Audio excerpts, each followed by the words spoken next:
Bismillahirrahmanirrahim. Assalamualaikum warahmatullahi taala wabarakatuh. Terima kasih kerana melayari video ini. Untuk makluman anda semua, video ini mengisahkan tentang penciptaan manusia menurut ahli falsafah dan sains. Sebelum itu, saya akan memperkenalkan ahli kumpulan yang terlibat dalam menjayakan video ini.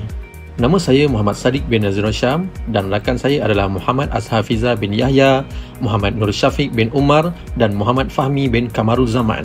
Kami dari program Ijazah Sarjana Muda Pengurusan Sukan SR241 Fakulti Sains Sukan dan Rekreasi, sesi Mac-Ogos 2023. Sebelum itu, kami ingin mengucapkan syukur Alhamdulillah dan setinggi-tinggi kesyukuran dipanjatkan kehadirat Ilahi kerana dengan izin kurniaannya dapat kami menyempurnakan tugasan bagi kod subjek falsafah dan isu semasa CTU 552 ini dengan jayanya. Dengan kesempatan yang ada ini, kami amat berbesar hati untuk menghadiahkan jutaan terima kasih kepada Dr. Nur Aznaim bin Abdul Talib selaku pensyarah kami kerana telah meletakkan sepenuh kepercayaan beliau kepada kami untuk melunaskan tugasan yang diberikan.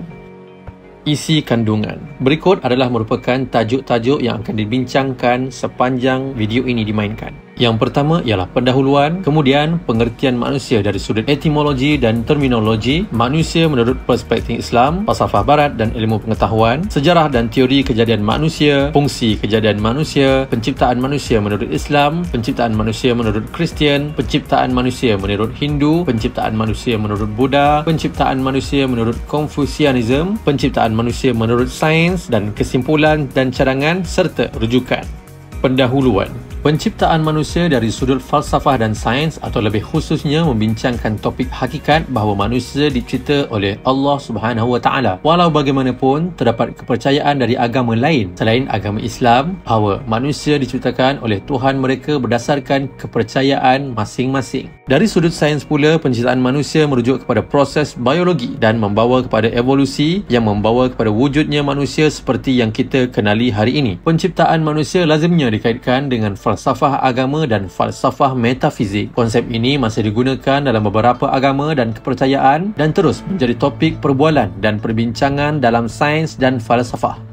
Pengertian manusia. Manusia merupakan makhluk istimewa yang wujud di muka bumi ini. Manusia mempunyai keunikan dari segi kemampuan akal yang membezakan manusia daripada makhluk lain. Istilah insan sering digunakan sebagai sinonim untuk manusia dalam bahasa Melayu. Dalam konteks bahasa pula, insan dan manusia mempunyai maksud yang sama, iaitu sejenis Homo sapien yang mempunyai ciri-ciri atau sifat-sifat fizikal, intelektual, sosial dan budaya.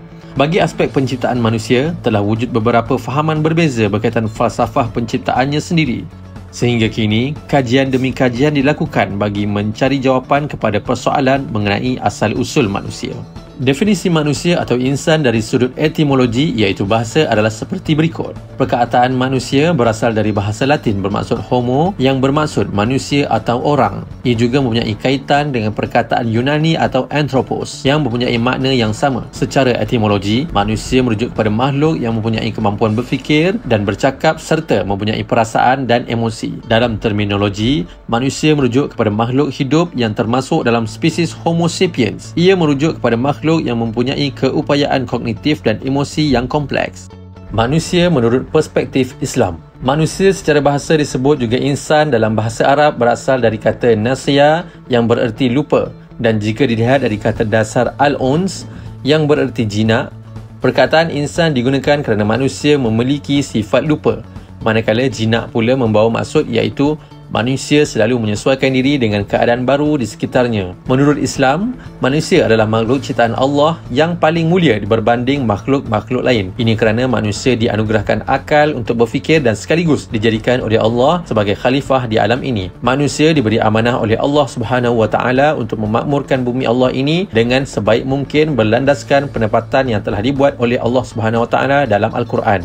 Dalam Al-Quran terdapat 3 istilah berbeza yang terkenal iaitu merujuk kepada manusia. Antara istilah tersebut ialah Al-Bashar, Al-Insan dan An-Nas. Perkataan Al-Bashar disebut dalam Al-Quran sebanyak 37 kali. Al-Bashar pada kebiasaannya adalah menyentuh berkenaan dengan sifat-sifat biologi seperti berasal daripada tanah liat dan manusia berupaya makan serta minum. Al-Insan pula disebut dalam Al-Quran sebanyak 65 kali.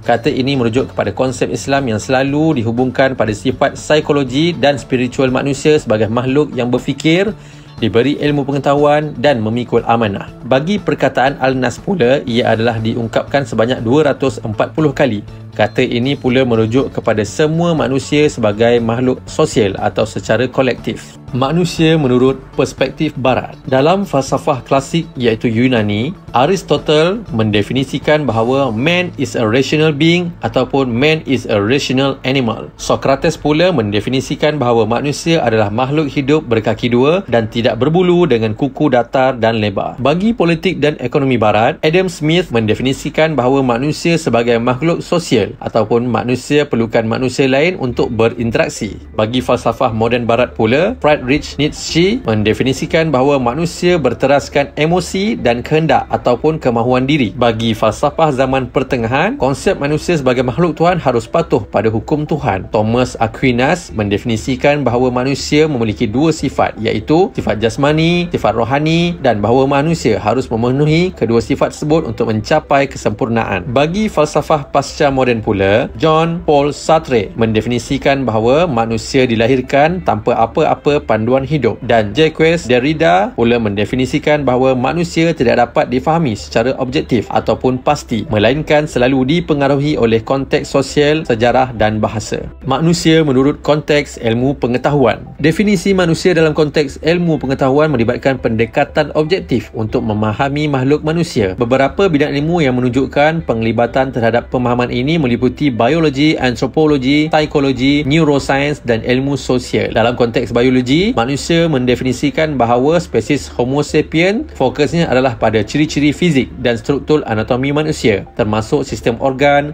genetik dan evolusi manusia. Definisi manusia dalam konteks psikologi pula ialah melibatkan pemahaman tentang pemikiran, emosi, persepsi, motivasi dan perilaku manusia. Dalam konteks neuroscience pula memfokuskan pada pemahaman tentang fungsi dan struktur otak manusia. Melalui penelitian neurologi dan ilmu saraf, kita dapat mempelajari bagaimana otak mempengaruhi fikiran, perilaku dan kesedaran manusia. Manusia juga didefinisikan dalam konteks sosial dan budaya. Ilmu sosial dan antropologi mempelajari bagaimana manusia hidup dalam masyarakat, membentuk hubungan sosial, mengembangkan budaya dan memahami norma, nilai dan struktur sosial. Sejarah dan teori kejadian manusia. Manusia diciptakan oleh Nabi Allah Adam AS dan Adam pula dijadikan oleh Allah Subhanahu Wa Taala dari tanah. Hanya Adam AS dijadikan daripada hakikat tanah, manakala manusia dijadikan daripada air mani yang terpancar daripada dua tulang sulbi manusia. Teori kejadian manusia adalah teori yang berusaha menjelaskan bagaimana manusia muncul dan berkembang di dunia. Dalam teori penciptaan, menganggap bahawa manusia diciptakan oleh Tuhan atau sifat ilahi. Penganut teori penciptaan meyakini bahawa manusia diciptakan dalam bentuk yang sempurna dan tidak melalui proses evolusi. Teori evolusi pula menganggap bahawa manusia berkembang dari spesies lain melalui proses evolusi secara alami selama jutaan tahun yang diajukan oleh Charles Darwin. Menurut teori ini, semua makhluk hidup memiliki makhluk bersama dan mengalami perubahan genetik yang diwariskan dari generasi ke generasi. Teori evolusi didukung oleh bukti fosil, penelitian genetik dan pengamatan ilmiah. Teori pencampuran pula menganggap bahawa manusia muncul melalui pencampuran antara spesies manusia purba dan spesies lainnya. Fungsi kejadian manusia. Fungsi penciptaan manusia menurut pandangan agama adalah berbeza-beza. Namun secara umum, manusia dianggap sebagai makhluk yang memainkan peranan yang penting dalam menciptakan keharmonian dan kemakmuran di dunia ini. Manusia diberikan akal dan kebebasan untuk berfikir dan bertindak sehingga dapat mengembangkan potensi dan kreativitinya untuk menciptakan sesuatu yang bermanfaat bagi dirinya dan lingkungan sekitarnya. Selain itu, manusia juga memiliki tanggungjawab moral dan etika untuk menjaga kelestarian alam dan keberlangsungan hidup manusia itu sendiri. Penciptaan manusia menurut pandangan Islam. Kejadian manusia pertama, Nabi Adam AS, firman Allah Subhanahu Wa Taala, ingatlah ketika Tuhanmu berfirman kepada malaikat, sesungguhnya aku hendak menjadikan seorang khalifah di muka bumi. Surah Al-Baqarah ayat 30. Berkenaan penciptaan manusia pertama, dalam Al-Quran terdapat beberapa surah yang kebanyakan ayat menyatakan bahawa manusia adalah dicipta daripada tanah. Firman Allah Subhanahu Wa Taala, dan Allah menumbuhkan kamu dari tanah dengan sebaik-baiknya, kemudian Dia mengembalikan kamu kamu ke dalam tanah dan mengeluarkan kamu daripadanya pada hari kiamat dengan sebenar-benarnya. Surah Nuh ayat 17 hingga 18. Hakikat penciptaan manusia menurut Islam terdapat 6 peringkat. Yang pertama, nutfah. Peringkat bermulanya selepas persenyawaan atau minggu pertama. Ianya bermula setelah berlakunya pencampuran air mani. Peringkat kedua iaitu alaqah. Pada hari yang ke-7, benih yang telah disenyawakan itu akan tertanam di dinding rahim. Peringkat ketiga iaitu mudrah. Pada minggu keempat, Allah Subhanahu Wa Taala menciptakan darah beku menjadikan seketul daging. Perkataan mudrah disebut sebanyak 2 kali di dalam Al-Quran, iaitu surah Al-Hajj ayat 5 dan surah Al-Mu'minun ayat 14. Peringkat keempat iaitu izam dan lam. Peringkat ini berlaku pada minggu ke-5, ke-6 dan ke-7, di mana terhasilnya pembentukan tulang yang mendahului pembentukan otot-otot. Terusnya peringkat ke-5 iaitu nasy'ah khalqan akhar. Pada peringkat ini iaitu menjelang minggu ke-8, beberapa perubahan lagi berlaku. Perubahan pada tahap ini bukan lagi embryo tetapi sudah masuk ke peringkat janin. Dan yang terakhir, peringkat ke-6, nafkhur ruh. Para ulama bersepakat mengatakan peniupan ruh ini berlaku selepas 40 hari dan selepas terbentuknya organ-organ tubuh termasuklah organ seks. Matlamat penciptaan manusia menurut Islam terdapat 6 matlamat. Yang pertama, sebagai manusia yang berperanan sebagai khalifah, manusia wajib menjalankan tugasnya untuk sentiasa menjaga bumi dan makhluk lainnya. Yang kedua, agar manusia mengetahui kebesaran Allah. Dan yang ketiga, menurut Islam yang paling utama adalah beribadah dan bertakwa kepada Allah. Yang keempat, untuk mengembangkan potensi. Terusnya, yang kelima, berfungsi sebagai ujian dan pengujian. Dan yang terakhir, tujuan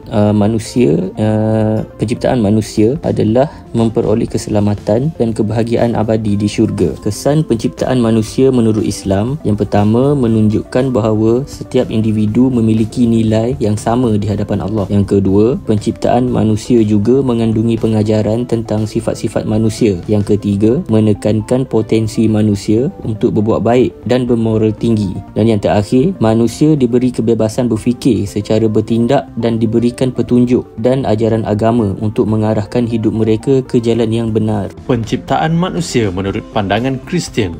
Okey, manusia diciptakan mengikut rupa Tuhan dengan pengetahuan, kebenaran dan kekudusan. Manusia menjadi setanding dengan Allah. Hal ini kerana manusia mempunyai kehendak yang bebas dan kuasa untuk memilih, mematuhi atau menentang hukum Allah. Selain itu juga, Allah membuat perjanjian dengan manusia. Dengan mengetahui bahawa alam itu diciptakan oleh Allah, manusia mempunyai keupayaan untuk menguasainya kerana Allah menjanjikan berkat dan rahmatnya. Walau bagaimanapun, manusia menentang kekuasaan Allah dengan melanggar perjanjian ini. Kemudian, orang yang dipilih dibantu oleh Roh Kudus untuk memahami Alkitab dan menerima pengampunan Allah. Satu-satunya cara untuk menyelamatkan manusia ialah kuasa Roh Kudus yang dilahirkan. Sebagai orang yang dipilih oleh Allah, mereka mesti menjalani cara hidup yang memenuhi kehendaknya, yang bermaksud bahawa mereka selalu memuliakan Allah dalam apa yang mereka fikirkan, katakan dan lakukan. Ada beberapa tujuan ataupun matlamat penciptaan manusia.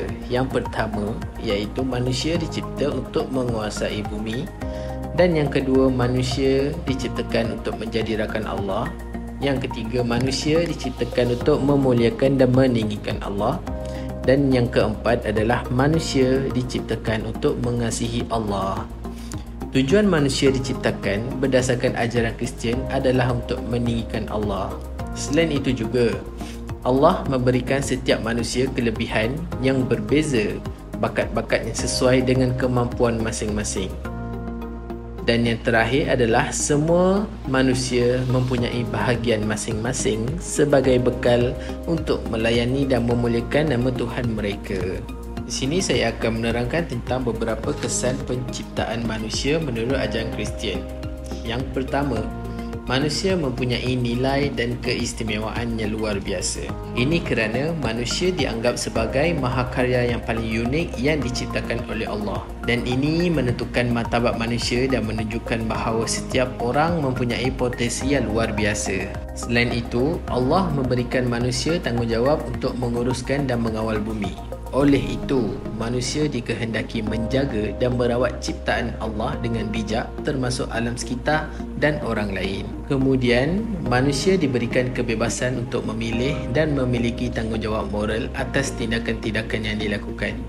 Manusia memiliki kemampuan untuk memilih antara yang benar dan yang salah. Dalam pandangan agama Kristian, penciptaan manusia juga berarti manusia bertanggungjawab untuk hidup sesuai dengan kehendak Allah, mengikut perintahnya dan melakukan kebaikan. Penciptaan manusia menurut pandangan Hindu. Menurut paradigma Hindu, alam semesta dicipta dalam satu proses yang sangat panjang. Pada mulanya, alam ini kosong, yang ada hanyalah Tuhan, sering disebut sebagai zaman Duk Tan Harapan Paran Anrawang Anruwong, yang bermaksud ketika itu belum ada apa-apa dan semuanya belum menentu. Dengan kuasa Tuhan telah mencipta unsur utama yang disebut Purusa, iaitu roh sebagai asas yang menghidupkan segala makhluk, sama ada makhluk mawujud maupun yang mujarad. 5 jasad mawujud atau punca mawujudat iaitu akasa, angkasa, bayu, angin, teja, cahaya, apah, zat cair dan pertiwi, zat padat. Kelima-lima unsur alam ini pada mulanya masih dalam bentuk paramu atom. Gaungan kelima-lima unsur ini telah menghasilkan wujud baru yang disebut Baramada, iaitu segala planet dan bintang sebagai sebahagian dari isi alam semesta. Ajaran Hindu mengenai manusia. Kelahiran dan penghidupan manusia di dunia dianggap sebagai malapetaka dan penderitaan. Kedua, falsafah Vedanta. Manusia akan terlepas dari penderitaan ini apabila insaf dalam-dalamnya bahawa jiwa sebahagian dari Tuhan dan akhirnya jiwa manusia itu akan mati. Rohnya tidak akan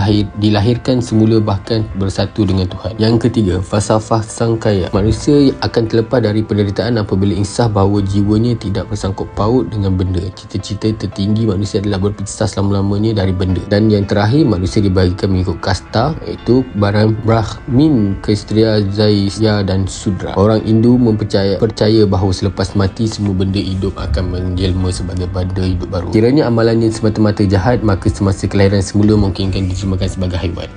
Yang seterusnya, saya ingin membentangkan tentang matlamat penciptaan manusia menurut Hindu. Menurut ajaran Hindu, pandangan tentang penciptaan manusia ini melibatkan aspek kerohanian, kosmologi dan kehidupan mampan yang dikawal oleh kitaran pencemaran semula. Ada 4 konsep penting yang berkaitan dengan penciptaan manusia. First, Brahman. Dalam agama Hindu, Brahman adalah kuasa ketuhanan atau realiti tertinggi yang merangkumi segala-galanya di alam semesta. Brahman dianggap tidak terhad, tidak dapat dijelaskan dan tidak dipengaruhi oleh masa, ruang dan bentuk. Manusia dipercayai mempunyai intipati rohani yang merupakan sebahagian daripada Brahman yang tidak terhingga. Yang kedua, reinkarnasi. Hinduisme percaya bahawa jiwa manusia terikat dalam kitaran penjelmaan semula atau kelahiran semula. Apabila seseorang meninggal dunia, jiwa akan dilahirkan semula dalam bentuk yang berbeza.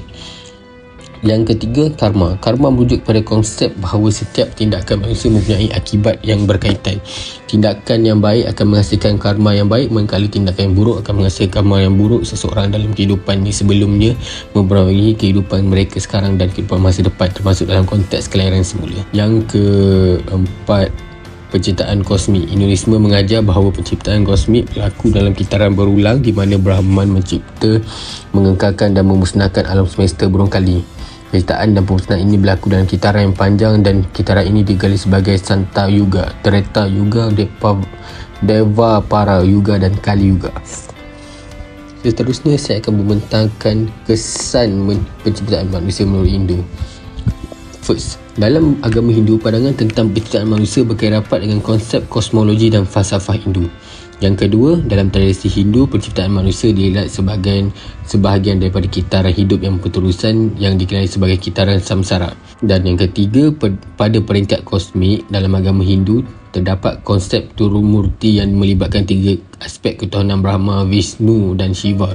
Brahma dianggap sebagai dewa pencipta, Vishnu dianggap sebagai dewa pemelihara dan Shiva sebagai dewa pemusnah.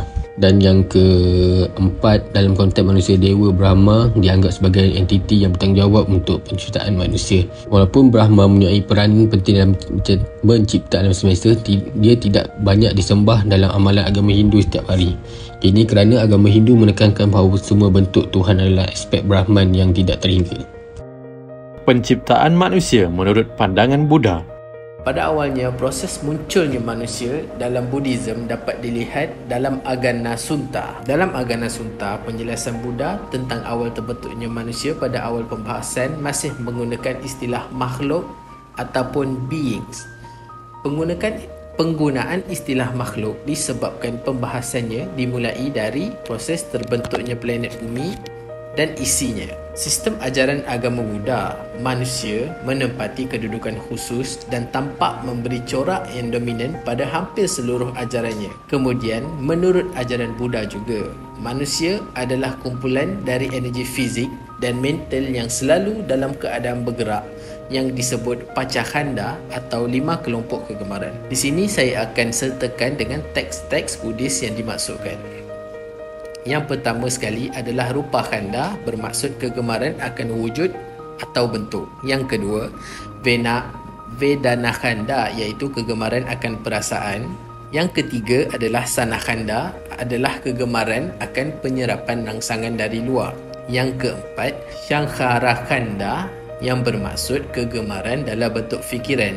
Dan yang terakhir sekali, Vinana khanda, yang bermaksud kegemaran akan kesedaran. Manusia merupakan hasil sebuah proses panjang bersamaan dengan proses terjadinya bumi beserta planet-planetnya. Dan sekarang saya akan menerangkan pula tentang matlamat penciptaan manusia menurut ajaran Buddha. Semua manusia mempunyai bahagian masing-masing sebagai bekal untuk melayani dan memuliakan nama Tuhan. Ia tidak terkait dengan sebuah identiti yang menciptakan atau mengatur kehidupan manusia. Malah, ia juga difahami dalam konteks kelahiran dan kematian, iaitu samsara, yang dipengaruhi oleh hukum sebab akibat, iaitu karma. Penciptaan manusia juga bertujuan untuk mengalami dan memahami penderitaan, iaitu dukkha, yang mendasari kehidupan. Kemudian, matlamat penciptaan manusia menurut Buddha adalah untuk mengatasi penderitaan dan mencapai pembebasan dari siklus kelahiran dan kematian. Selain itu,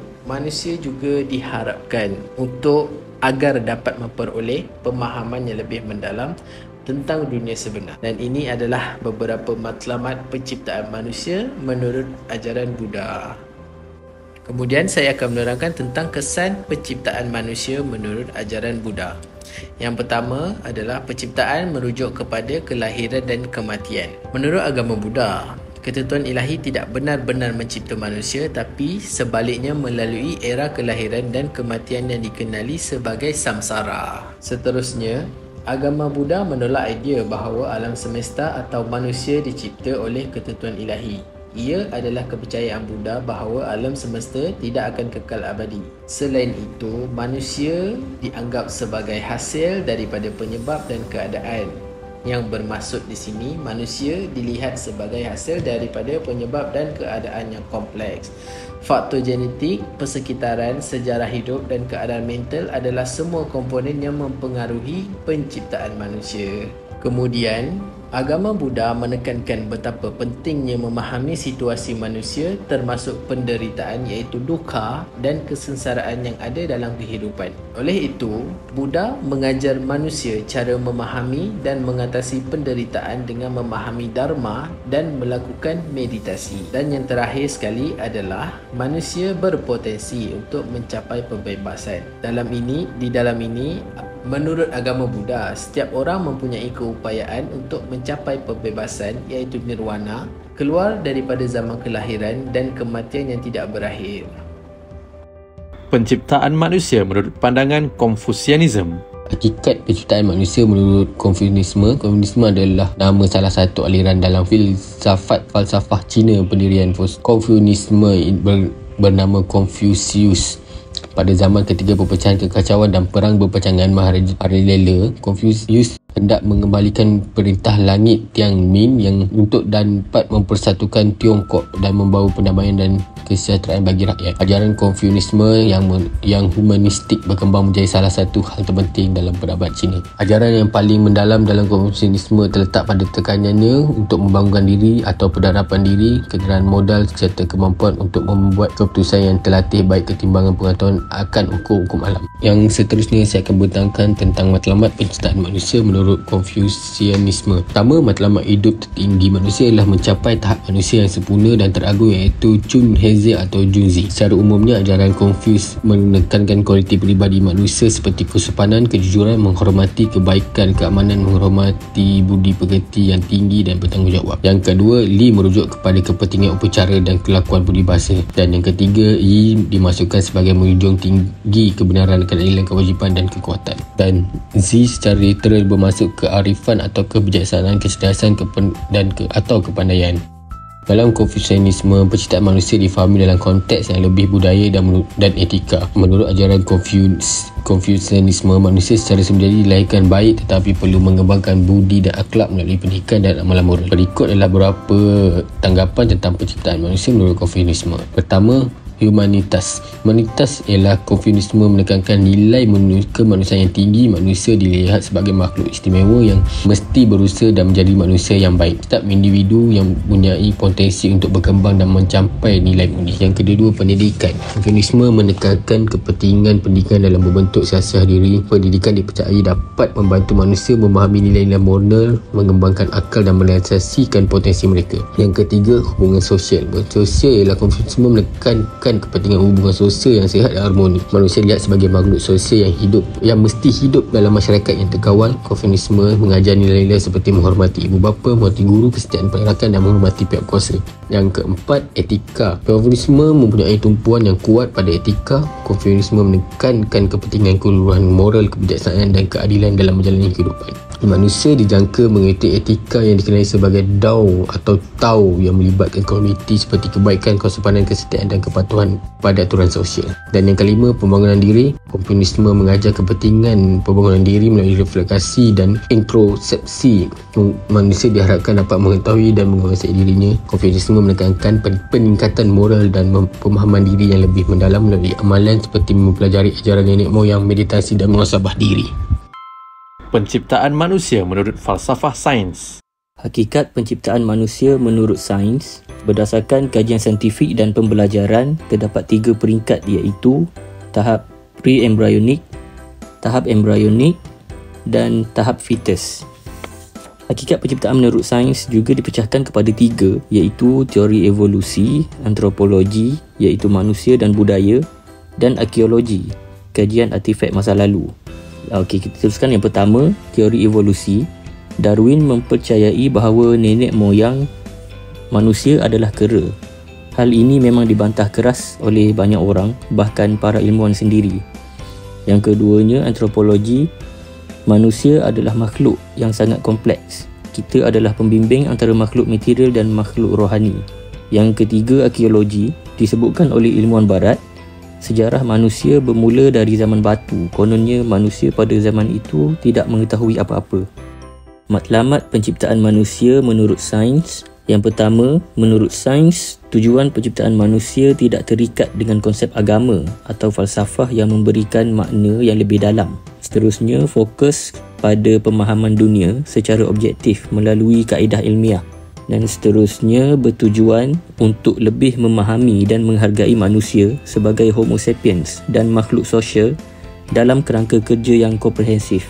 Yang terakhir, menggunakan teori evolusi biologi dalam memberikan erti dan fakta sejarah untuk menjelaskan perjalanan manusia di bumi. Kesan penciptaan manusia menurut sains. Penciptaan manusia dilihat dari perspektif ilmiah dan berdasarkan penelitian dan pemahaman kita tentang evolusi dan proses alamiah, menunjukkan pentingnya interaksi manusia dengan lingkungan sekitarnya. Kajian lepas. Kajian lepas daripada Kamarul Azmi Jasmi dari Akademi Tamadun Islam, Fakulti Sains Sosial dan Kemanusiaan, Universiti Teknologi Malaysia. Persoalan kajian tentang hakikat penciptaan manusia dan alam sejagat berdasarkan surah Al-Baqarah ayat 28 hingga 29. Dan hasil kajiannya, Allah Subhanahu Wa Taala menggambarkan kekuasaannya dalam menguasai kerajaannya yang terdiri daripada kerajaan dunia dan akhirat dan kerajaan jagat raya melalui gambaran penciptaan manusia dan penciptaan alam sewaktu semua makhluk belum diwujudkan. Hasil kajian yang seterusnya daripada Rita Octaviani dari Fakultas Usuluddin dan Arab, Universitas Islam Negeri Sultan Maulana Hasanuddin Banten. Persoalan kajiannya tentang penciptaan manusia dalam perspektif Al-Quran dan sains. Hasil kajiannya kata sains dalam Kamus Besar Bahasa Indonesia adalah pengetahuan sistematis yang diperoleh dari suatu observasi, penelitian dan kajian yang menumpukan pada penentuan sifat dasar atau prinsip sesuatu yang sedang diselidiki dan dipelajari. Ini adalah kajian lepas yang dikaji oleh Othman, Fazli Rahim, Wan Abdullah dan Zulkarnain. Di sini persoalan kajian ialah pandangan tentang tasawur barat, evolusi pemikiran, hakikat manusia, asal-usul manusia. Daripada hasil kajian, mereka mendapati bahawa tasawur mempengaruhi pandangan manusia terhadap persoalan hakikat dan kejadian manusia. Pandangan Islam terhadap persoalan ini tidak pernah berubah walaupun dianuti oleh pelbagai bangsa dan budaya, disebabkan sumber wahyu menjadi kerangka asas kepada tasawur Islam. Kemudian, pengkaji yang bernama Firman Shah telah mengkaji beberapa persoalan, iaitu persoalan tentang hak asasi manusia dalam perspektif agama Buddha.